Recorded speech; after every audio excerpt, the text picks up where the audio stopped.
Hello guys, what's up? So in this video I'm going to show you how you can find in the club or crowd surf filter in TikTok. So I'm in TikTok camera. To get this effect you have to go here. This is the effect gallery. Now I'm in trending. Make sure you are also in trending. Then slide up.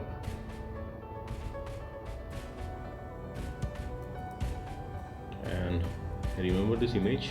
This is this effect. Tap on it and you are done. And if you can't find the filter here, then you can visit this website. Link to this website you can find below. Here you will see this effect icon. Tap on the effect icon. You will be directed to the effect page. Now at the bottom of the screen you can see the record button. Hit the record button and that's it, you got the filter. So that's it guys. Likewise you can get this filter on TikTok. So thanks for watching the video guys. See you in the next video.